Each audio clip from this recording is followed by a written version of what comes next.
नमस्कार दोस्तों कोरोना का संक्रमण काल चल रहा है। हम अभी इस मुसीबत से तो निपट ही रहे हैं, साथ ही आने वाले समय के लिए हम बहुत ज़्यादा सशंकित हैं।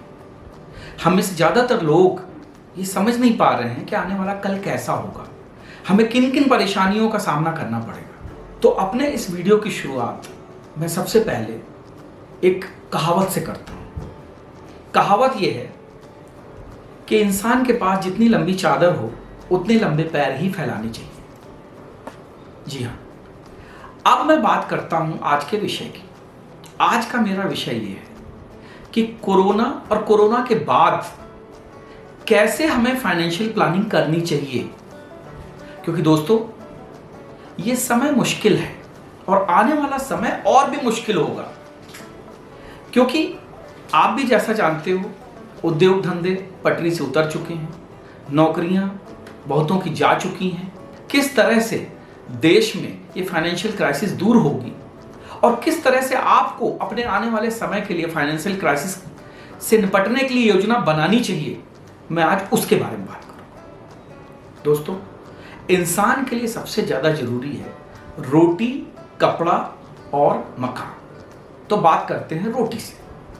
रोटी यानी कि आपके खाने पीने का सामान। दोस्तों, अगले 6 महीने या मैं तो कहूंगा 1 साल के लिए आप अपने घर का मंथली औसत निकालिए और उसके हिसाब से 1 साल तक आपको राशन के लिए कितना पैसा जरूरी है उतना पैसा आप बचाने की कोशिश करें या उसको अलग से एक फंड बना के रख लें, ताकि 1 साल तक आपको खाने पीने की कोई दिक्कत ना हो।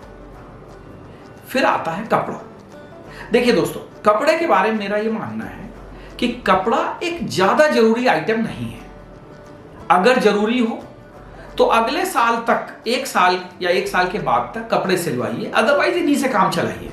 क्योंकि कोरोना के दौरान अगर आपने देखा है कि जिनके पास बड़े बड़े कपड़े, सूट, ये वो सब कुछ रखा हुआ था, किसी काम नहीं आया। तो मुझे लगता है कपड़े के लिए आप जुडिशियसली एक कॉल ले सकते हैं।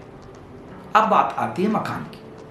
देखिए, जिनके अपने मकान हैं, जो लोग अपने मकान में रह रहे हैं, उनको किराए की कोई चिंता नहीं है। लेकिन जो किराए के मकान में रह रहे हैं उनको कम से कम अपने 1 साल तक के लिए फाइनेंशियल प्लानिंग किराए के लिए करनी पड़ेगी।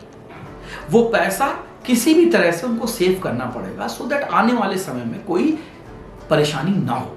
क्योंकि आप जैसा जानते हैं, बहुत सारे मकान मालिक भी ऐसे हैं कि जो सिर्फ आपके किराए की दम पर ही जिंदा है, उनके पास और कोई साधन नहीं है। तो आप उनसे उम्मीद नहीं कर सकते कि वो आपके साथ कोई रियायत बरतेंगे। तो मेरा ये मानना है कि आप 1 साल के लिए कम से कम किराए का इंतजाम करके रख लें। इसके बाद सबसे जरूरी चीज आती है दवाइयां। आपको पता होगा, जो लोग बीमार रहते हैं, कि उनके महीने का दवाई का खर्च कितना है। उसी हिसाब से आप 6 महीने, साल भर की प्लानिंग करके रख सकते हैं कि कितना पैसा आपको इसके लिए लगेगा। और हाँ, दवाइयों में 25% एक्स्ट्रा रखिएगा, जो किसी भी प्रकार की आपकी इवेंचुअलिटी हो उसको कैटर करेगा। और एक रिक्वेस्ट और करूंगा, जिन लोगों ने अब तक मेडिकल इंश्योरेंस नहीं करवाया है, प्लीज जाग जाइए, किसी भी अच्छी कंपनी से अपना और अपने परिवार का मेडिकल इंश्योरेंस करा लीजिए, ताकि मुसीबत पड़ने पर आपके ऊपर एकदम से पैसों का बोझ ना पड़े। अब दवाइयों के बाद बात करते हैं आपके बच्चों की पढ़ाई, यानी स्कूल और ट्यूशन फीस की। देखिए, उसका इंतजाम आपको करके रखना पड़ेगा। अगर बच्चों को पढ़ाना है तो आपको ये सारे इंतजाम करके रखने पड़ेंगे। और चूंकि अभी आपको 3 महीने का लेवरेज मिला हुआ है, आने वाले समय में स्कूल क्या करते हैं, कैसे करते हैं, इन सारी बातों को मद्देनजर रखते हुए आप बच्चों के लिए कम से कम 1 साल की ट्यूशन फीस, स्कूल फीस, और अगर बच्चे आपके बसों से या किसी अन्य साधन से स्कूल तक जाते हैं तो उन साधनों का किराया भी आपको इसमें शामिल करना चाहिए। अब पढ़ाई की बात खत्म हो गई। फिर बात करते हैं, आप में से बहुत सारे लोग होंगे जो ट्रेन से, बस से या अपनी गाड़ियों से अपने काम धंधे के लिए सफर करते हैं। उसके लिए भी आप मंथली एवरेज बना के एक अपने पास पैसा बचाने की कोशिश करें, ताकि आपको अगले 6 महीने, साल भर भाग दौड़ करने में कोई कमी ना आए, किसी प्रकार की परेशानी ना उठानी पड़े। अगर आप कार से चलते हैं और आपको लगता है कि आपको पैसों में कटौती करनी चाहिए, तो बेटर है कि आप बस से या ट्रेन से चलने की आदत डालें, ताकि उन पैसों को बचा के आप उसको अपने घर में डाइवर्ट कर सके, अपने घर के काम में लगा सके। और इसके अलावा मैं कहूँगा कि जैसे इतनी सारी ये बहुत ही जरूरी चीजें हैं, इसके अलावा फिर आती है ट्रैवल प्लान, आपके घूमने फिरने का खर्चा, कोई लग्जरी के लिए, जैसे कि बहुत सारे लोग हैं जिनकी फिल्में देखने की आदत है, बहुत सारे लोग हैं जिनको कि महीने में 4 बार होटल जाना है, वगैरह वगैरह, बहुत सारे आपके शौक हैं। मुझे लगता है उन शौकों का आप एक लिस्ट बनाइए और एज पर रिक्वायरमेंट उन शौक के लिए आप अपना पैसा बचाइए।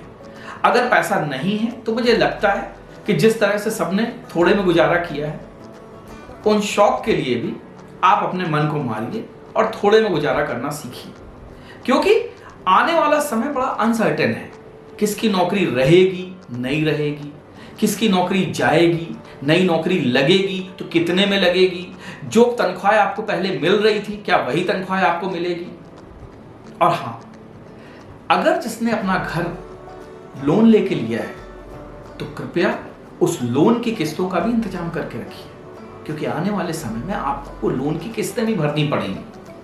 जैसा कि आपने देखा है, बैंकों ने 3 महीने का मॉरेटोरियम का ऑप्शन दिया है, बट मुझे लगता है कि 3 महीने बाद ही मॉरेटोरियम का ऑप्शन नहीं रहेगा।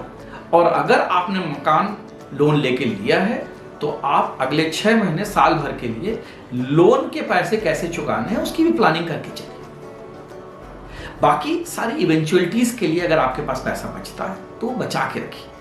मेरा सिर्फ इतना कहना है कि आने वाला समय, उसके लिए आप जितना बचत करके रख सकते हैं, जो पैसा आप इधर उधर फालतू खर्च करने से बच सकते हैं, वो बचा के रखिए, क्योंकि वही पैसा आपकी ताकत होगी, वही पैसा आपके काम आएगा, आपके बच्चों के काम आएगा, आपके परिवार के काम आएगा। क्योंकि आने वाला समय भले ही इतना मुश्किल ना हो, लेकिन कठिन जरूर होगा। हर कठिनाइयां दूर होती हैं, ये सत्य है, लेकिन मेरा मानना है कि अगर हम अपनी बेहतर प्लानिंग के साथ चलें तो हम इन कठिनाइयों पे विजय प्राप्त कर सकते हैं। साथ ही साथ जो आपकी किस्तें हों, चाहे वो इंश्योरेंस की किस्तें हों, चाहे वो आपकी SIP की किस्तें हों, या आपने किसी अन्य प्रकार का कोई बीमा लिया हो, कोई पॉलिसी ली हो, उन किस्तों का भी इंतजाम करके चलें, ताकि आपको किसी प्रकार की समस्या ना उठानी पड़े।